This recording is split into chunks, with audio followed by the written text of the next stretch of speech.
আজকের এই অনুষ্ঠানে উপস্থিত সম্মানিত সভাপতি, উপস্থিত সম্মানিত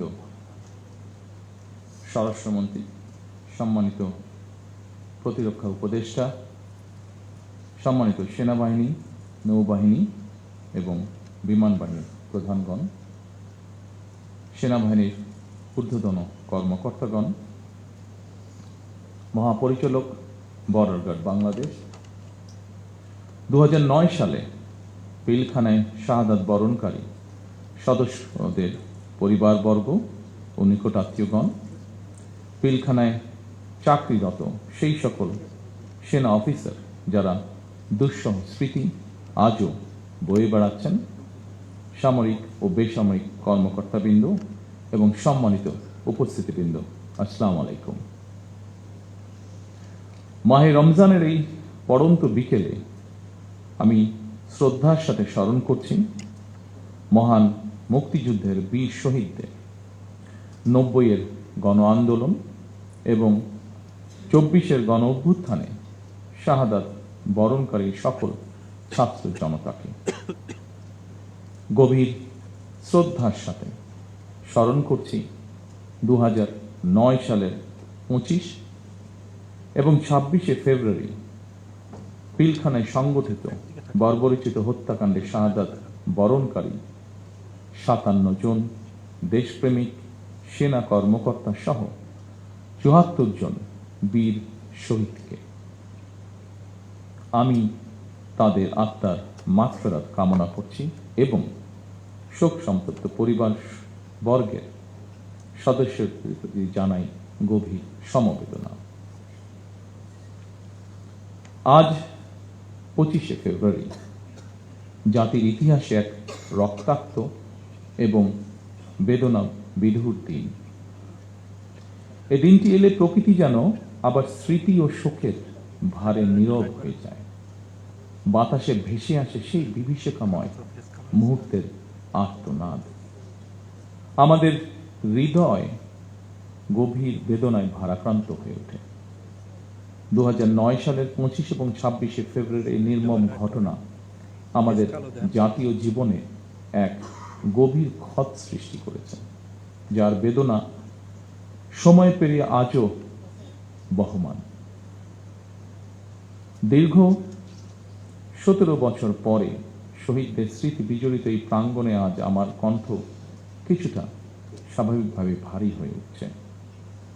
আমি কেবল একজন জনপ্রতিনিধি হিসাবে নয়, একজন সেনা পরিবারের সদস্য হিসাবে, একজন সহযোদ্ধার সন্তানের মতন আপনাদের সামনে, আপনাদের সাথে আজকে উপস্থিত হয়েছি।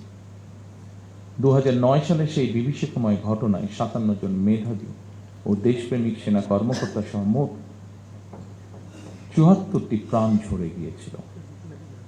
প্রতিটি নাম একটি পরিবারের আলো নিভে যাবার গল্প, প্রিয়জন হারানোর বেদনা বিধুর অধ্যায়, একটি সন্তানের পিতৃহীন হওয়ার ইতিহাস, একটি স্বপ্নের অসমাপ্ত মহাকাব্য।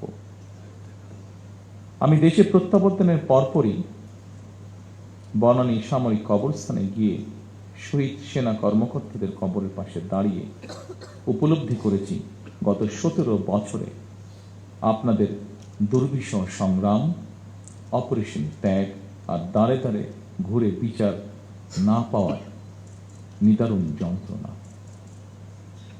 সম্মানিত উপস্থিতিবৃন্দ, আমি বিশ্বাস করি পিলখানার ঘটনাকে রাষ্ট্রীয় মর্যাদায় স্মরণ করা আমাদের জাতীয় দায়িত্ব। 25 ও 26শে ফেব্রুয়ারি ঘটনাকে ইতিহাসে রাষ্ট্রীয় মর্যাদা না দিলে ভবিষ্যৎ প্রজন্ম আমাদেরকে হয়তো ক্ষমা করবে না। তাই সেনাবাহিনীও আপনাদের সঙ্গে আলোচনা করে 25 এবং 26শে ফেব্রুয়ারি স্মৃতিকে অম্লান করে রাখতে বর্তমান সরকার ইনশাল্লাহ কাজ করবে। আমাদের সীমান্ত রক্ষী বাহিনী শিকড় আমাদের স্বাধীনতার ইতিহাসে প্রথিত। 1971 সালের যেদিন চট্টগ্রামের কালুরঘাট বেতার কেন্দ্র থেকে শহীদ রাষ্ট্রপতি জিয়াউর রহমান স্বাধীনতার ঘোষণা দিয়েছিলেন, সেদিন সেনাবাহিনীর সাথে তদানীন্তন ইপিআর এর সদস্যবৃন্দ বেতার কেন্দ্রের দায়িত্বে নিয়োজিত এক থেকে গৌরবময় ইতিহাসের সাক্ষী হয়েছেন এবং মহান মুক্তিযুদ্ধের সূচনা লগ্ন থেকে সেনাবাহিনীর সাথে অবিস্মরণীয় অবদান রেখে চলেছেন। পরবর্তীকালে শহীদ রাষ্ট্রপতি জিয়াউর রহমান সীমান্তরক্ষী বাহিনীকে সুসংহত করতে বিশেষ গুরুত্ব আরোপ করে অবকাঠামোগত উন্নয়ন এবং প্রয়োজনীয় সংস্কার কাজ করেন। সেনাবাহিনী থেকে যোগ্য ও মেধাবী অফিসারদের পেশনে প্রেরণের সংখ্যা বৃদ্ধি করা হয়। 1978 সালে এই বাহিনীর ইতিহাসে সবচেয়ে বড় ঘটনা হল সামরিক কায়দায় নতুন করে পুনর্গঠিত করা। পূর্বের উইংসমূহকে পরিবর্তন করে ব্যাটালিয়নে রূপান্তর করা হয়। দুটি নতুন ব্যাটালিয়ন সংযোজন করে বাহিনীর সংগঠনকেও পরিবর্ধিত করা হয়। দীর্ঘ সংগ্রামের পর আজ জনগণের রায় নির্বাচিত সরকার দেশ পরিচালনা করছে। দেশের প্রশ্নে আমরা সীমান্ত বাহিনীকে আরো আধুনিক ও সুসংহত করব ইনশাআল্লাহ। আমাদের সদস্যরা দেশপ্রেম ও পেশাগত উৎসর্গতায় সীমান্তে দায়িত্ব পালন করবে ইনশাআল্লাহ। বাংলাদেশের স্বাধীনতা যুদ্ধে এবং স্বাধীনতা পরবর্তী দেশ গঠনে সেনাবাহিনীর রয়েছে উজ্জ্বল ইতিহাস। সেনাবাহিনী আমাদের সার্বভৌমত্বের প্রতীক। আমি মনে করি পিলখানার এই মর্মান্তিক ঘটনা ছিল আমাদের সার্বভৌমত্বকে নস্যাৎ করার একটি অপপ্রয়াস। পিলখানার ঘটনার পরিক্রমায় আমাদের জাতীয় নিরাপত্তার কাঠামোর দুর্বলতা ফুটে উঠেছে। তাই বহির্বিশ্বের সাথে তাল মিলিয়ে আমাদের জাতীয় নিরাপত্তার কাঠামোকে আরো আধুনিক, সময় উপযোগী এবং শক্তিশালী করা প্রয়োজন অবশ্যই, এবং এ লক্ষ্যেই আমাদের সরকার কাজ করবে ইনশাআল্লাহ। একই সাথে শহীদ পরিবারের সদস্যদের কল্যাণে তাদের সন্তানদের শিক্ষা, চিকিৎসা ও পুনর্বাসনের জন্য দীর্ঘমেয়াদী সুরক্ষা ব্যবস্থা গড়ে তোলার প্রতিশ্রুতি আমরা এরই মধ্যে ব্যক্ত করেছি। মাহে রমজান আমাদের সংযম এবং আত্মশুদ্ধির শিক্ষা দেয়।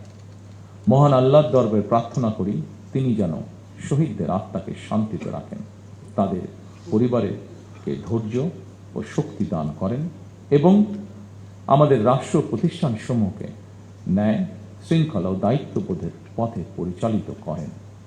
পরিশেষে আজকের এই অনুষ্ঠানটি আয়োজন করার জন্য যারা অক্লান্ত পরিশ্রম করেছেন, এই অনুষ্ঠানটিকে সুন্দরভাবে উপস্থাপন করেছেন, তাদের সকলকে আমি আমার পক্ষ থেকে আন্তরিকভাবে ধন্যবাদ জানাই। আল্লাহ আমাদের দেশকে হেফাজত করুন। আল্লাহ হাফেজ। বাংলাদেশ জিন্দাবাদ। মাননীয় প্রধানমন্ত্রীকে আন্তরিক ধন্যবাদ। একই সাথে আজকের মত বিনিময় সভার আনুষ্ঠানিক কার্যক্রম এখানেই সমাপ্ত হলো।